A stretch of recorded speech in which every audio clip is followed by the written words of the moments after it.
head right into chapter 2. Doesn't Sonny like coconut? Uncle Monty asked. He and Mr. Poe and the Bottler orphans were all sitting around a bright green table, and each with a slice of Uncle Monty's cake. Both the kitchen and cake were still warm from baking.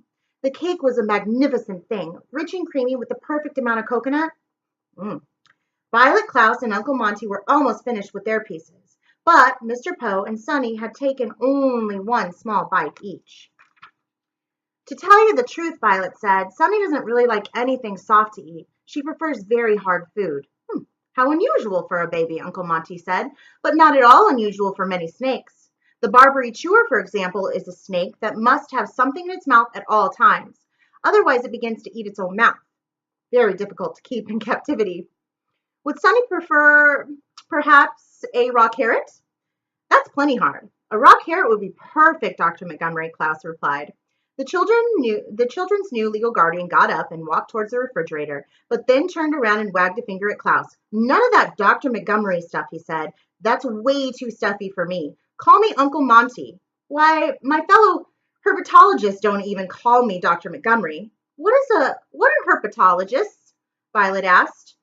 What do they call you? Klaus asked. Children, Mr. Poe said sternly. Not so many questions. Uncle Monty smiled at the orphans. That's quite all right, he said. Questions show an inquisitive mind.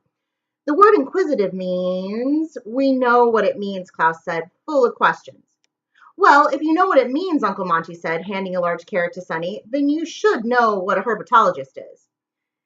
It's the study of something, Klaus said. Whenever a word has ology, it's the study of something. Snakes, Uncle Monty cried. Snakes. That's what I study. I love snakes, all kinds. And I circle the globe looking for different kinds to study here in my laboratory. Isn't that interesting? That is interesting, Violet said. Very interesting. But isn't it dangerous? Well, like it could be. Not if you know the facts, Uncle Monty said. Mr. Poe, would you like a raw carrot as well? You've scarcely touched your cake. Mr. Poe turned red and coughed into his handkerchief for quite some time before replying, No, thank you, Dr. Montgomery. Uncle Monty winked at the children. If you like, you may call me Uncle Monty as well, Mr. Poe. Thank you, Uncle Monty, Mr. Poe said stiffly. Now, I have a question, if you don't mind. You mentioned that you circle the globe. Is there someone who will come to take care of the children while you are out collecting specimens?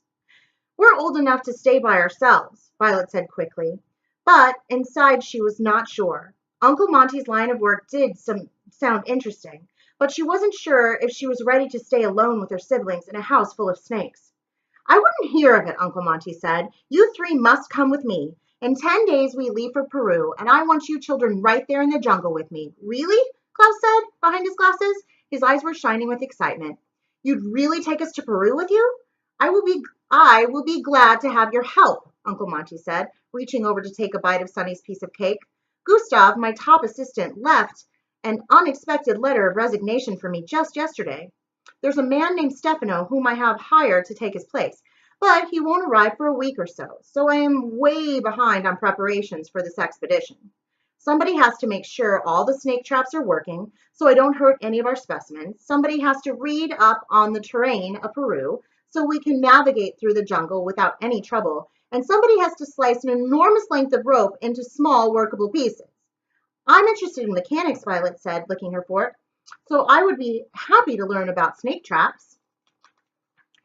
I find guidebooks fascinating, Klaus said, wiping his mouth with a napkin, so I would love to read up on Peruvian terrain. Egypt, Sonny shrieked, taking a bite of carrot. She probably meant something along the lines of, I would be thrilled to bite an enormous length of rope into small workable pieces. Wonderful, Uncle Monty cried. I'm glad you have such enthusiasm.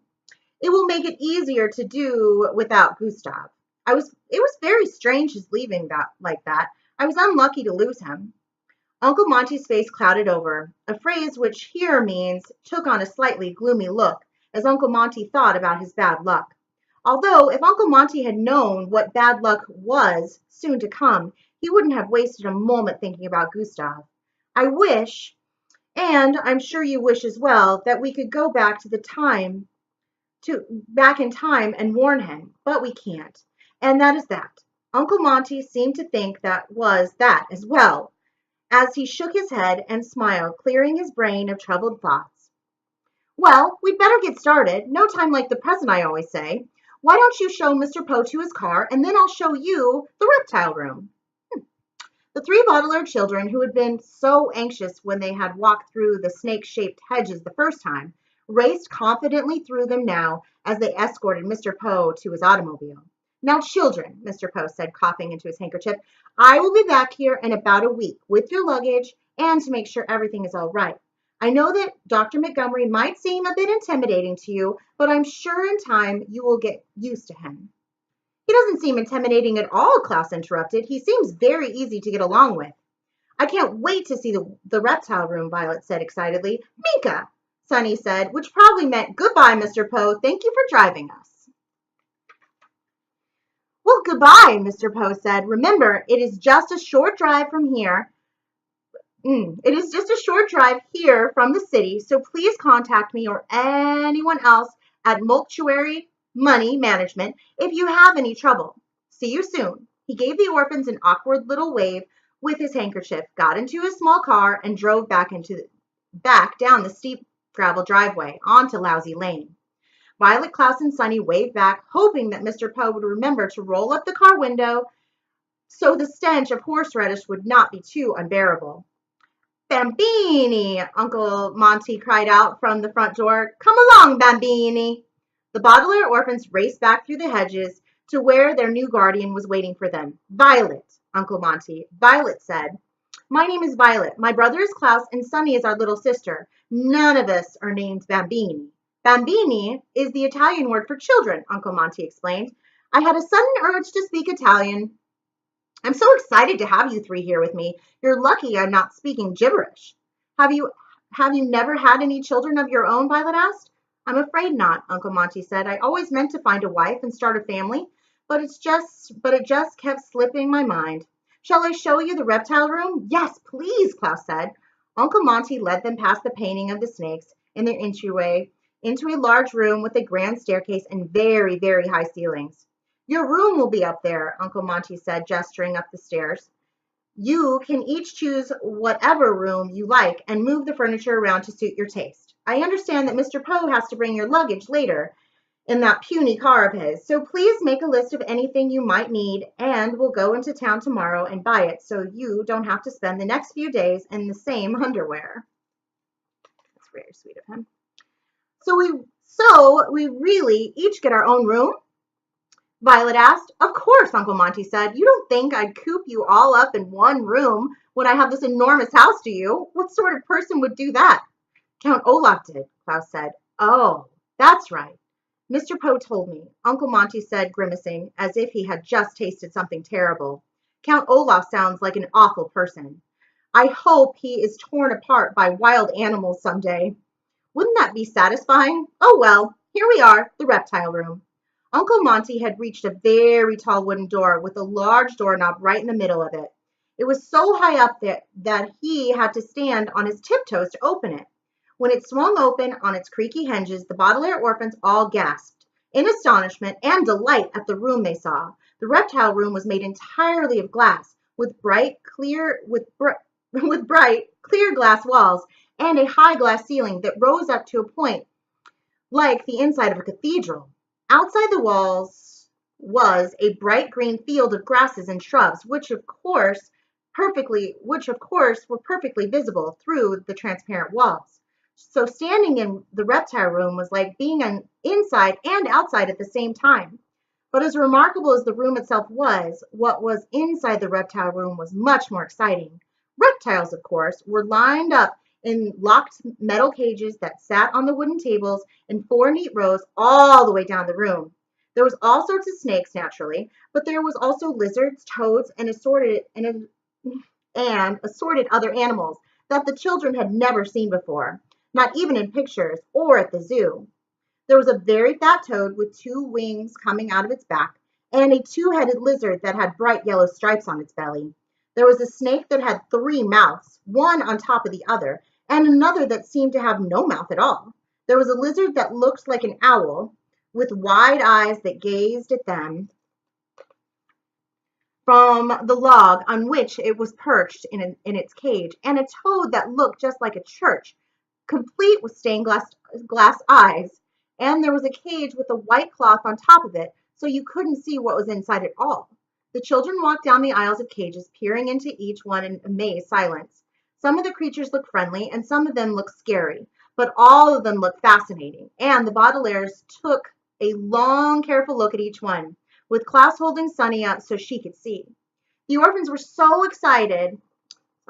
interested in the cages that they didn't even notice what was at the far end of the reptile room until they had walked the length of each aisle. But once they reached the far end, they gasped in astonishment and delight once more. For here, at the end of the rows and rows of cages, were rows and rows of bookshelves, each one stuffed with books of different sizes and shapes, with a cluster of tables, chairs, and reading lamps in one corner. I'm sure you remember that the Baudelaire children's parents had an enormous collection of books, which the orphans remembered fondly and missed dreadfully. And since the terrible fire, the children were all delighted to meet someone who loved books as much as they did. Violet, Klaus, and Sunny examined the books as carefully as they had the reptile cages, and realized immediately that most of the books were about snakes and other reptiles. It seemed as if every book written on reptiles, from an introduction to large lizards to the care and feeding of the anacondas cobra, were lined up on the shelves, and all three children, Klaus especially, looked forward to reading up on the creatures in the reptile room. This is an amazing place, Violet said finally, breaking the long silence. Thank you, Uncle Monty said. It's taken me a lifetime to put together. And are we really allowed to come inside here? Klaus asked. Allowed? Uncle Monty repeated. Of course. Of course not. You are implored to come inside here, my boy. Starting first thing tomorrow morning, all of us must be here every day in preparation for the expedition to Peru. I will clear off one of those tables for you, Violet, to work on the traps. Klaus, I expect you to read all the books about Peru that I have and make careful notes. And Sunny can sit on the floor and bite rope. We will work all day until supper time, and after supper time we will go to the movies. Are there any objections? Violet, Klaus, and Sunny looked at one another and grinned. Any objections? The Baudelaire orphans had just been living with Count Olaf, who had made them chop wood and clean up after his drunken friends, while plotting to steal their fortune. Uncle Monty had just described a delightful way to spend one's time, and the children smiled at him eagerly. Of course, there would be no objections. Violet, Klaus, and Sunny gazed at the reptile room and envisioned an end to their troubles as they lived their lives under Uncle Monty's care. They were wrong, of course, about their misery being over, but for the moment, the three siblings were hopeful, excited, and happy. No, no, no, Sunny cried out in apparent answer to Uncle Monty's question. Good, good, good, Uncle Monty said, smiling. Now, let's go figure out whose room is whose. Uncle Monty, Klaus asked shyly, I just have one question. What is it? Uncle Monty said. What's in that cage with the cloth on top of it? Uncle Monty looked at the cage and then at the children. His face lit up with a smile of pure joy. That, my dears, is a new snake, which I brought over from my last journey. Gustav and myself are the only people to have seen it. Next month I will present it to the Herpetological Society as a new discovery. But in the meantime, I will allow you to look at it. Gather round. The Baudelaire orphans allowed Uncle Monty to... Let's try that again. The Baudelaire orphans followed Uncle Monty to the cloth-covered cage, and with a flourish, the word flourish here means a sweeping gesture often used to show off, he swooped the cloth off the cage. Inside was a large black snake, as dark as a coal mine and as thick as a sewer pipe, looking right at the orphans with shiny green eyes. With the cloth off its cage, the snake began to uncoil itself and slither around in its home. Because I discovered it, Uncle Monty said, I got to name it. What is it called? Violet asked. The incredibly deadly viper, Uncle Monty replied, and at that moment something happened, which I'm sure will interest you. With one flick of its tail, the snake unlatched the door of its cage and slithered out onto the table. And before Uncle Monty or any of the Baudelaire orphans could say anything, it opened its mouth and bit Sunny right on the chin. Oh, not Sunny. All right, that's the end of chapter 2. We'll continue with chapter 3 on our next video.